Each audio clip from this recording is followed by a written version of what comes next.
It started with a disappearance. No flashy headlines, no viral video, just a missing person quietly reported. A 24-year-old man named Sam Nordquist didn't come back. But what turned up next wasn't just a tragedy. It was a nightmare. For an entire month, Sam was held captive in a small New York apartment, tortured, restrained, and ignored until he stopped breathing. This isn't just a story about a crime. It's a story about trust betrayed, vulnerability weaponized, and what happens when someone on the margins becomes invisible. Sam was young. He was gentle, artistic, and quietly searching for a place to belong. A transgender man living in New York, he moved between temporary homes, friends, and couches. He never demanded much, just a little stability, just a little kindness. In his life, people saw someone polite, soft-spoken, someone who gave more than he took. That desire for connection led him into a dangerous orbit. He met a group of acquaintances who welcomed him into their apartment. At first, it seemed innocent, a place to stay, a semblance of home. But the warmth was deceptive. Below the surface, there was manipulation, violence, and control. These weren't protectors. They were predators. Without immediate alarm, Sam gradually became isolated. His movement was restricted. His interactions with the outside world were cut off. The apartment, once a shelter, became his prison.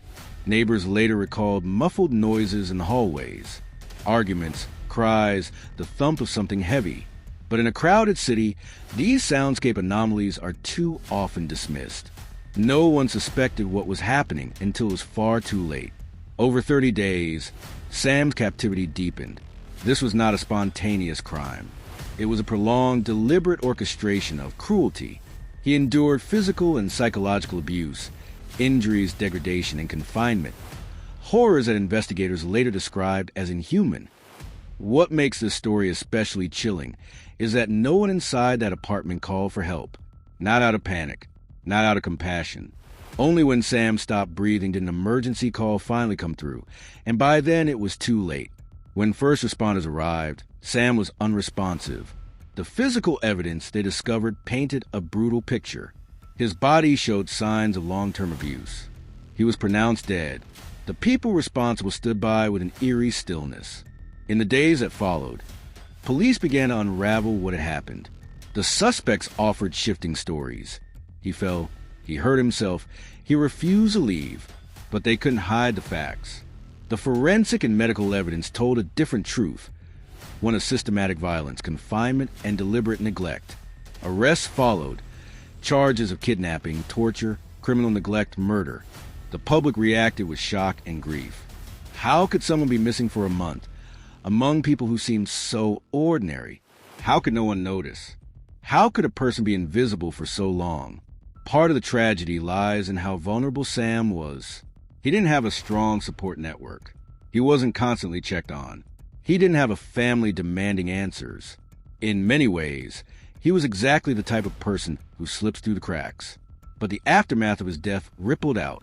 Within the LGBTQ+ community, especially among transgender advocates, grief turned to outrage.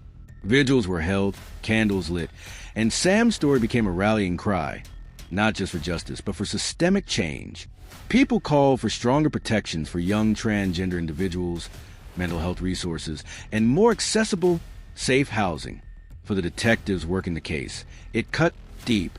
The apartment where it happened became a crime scene filled with trauma, digital messages, photos, testimony, injuries, a timeline of abuse that stretched for weeks. The investigators described it as one of the worst cases of sustained cruelty they had ever encountered. Perhaps the most disturbing detail: after Sam died, life inside that apartment continued almost normally. The suspects carried on, eating, laughing, inviting people in, as though nothing had happened. Their emotional detachment was terrifying, and it told a story worse than any confession might have. As media coverage intensified, a central question hung in the air. Why? What drove these people to do this to Sam? To torment someone for a full month with no visible remorse? Investigators came up with theories: financial exploitation, power dynamics, prejudice, instability. But no solid motive ever emerged. Sometimes, the most horrifying crimes happen not because of a clear reason, but simply because someone saw an opportunity and took it. In court, prosecutors promised to pursue full accountability. They rejected leniency, insisting the suspects face the full weight of the law. But for many, justice is not just about prison time. It's about remembering Sam, not as a victim of a brutal crime, but as a real person who deserved better. Sam's final days were marked by suffering. He was weak, isolated, probably aware that no lifeline was coming. It's heartbreaking to imagine how alone he must have felt. Yet in his death, he became visible. Communities rallied. Activists amplified his name. Artists created memorials. Those who never met him still mourned him. In remembering Sam, people demanded something bigger than vengeance. They demanded transformation. He was more than what happened to him. Sam was a young man with hopes, dreams, and a quiet strength. He deserved kindness. He deserved love. He deserved a chance to live. His story isn't just a horror. It's a warning about how cruelty can hide in plain sight, about how the marginalized can become invisible, about how silence around suffering allows violence to take root. If there's any way to honor him, it's by not looking away, by checking on people, by speaking up when something feels off, by protecting those who have no voice. In the end, remembering Sam isn't just about justice. It's about humanity. Because the most terrifying thing isn't just that what happened to him was possible, but that it happened at all.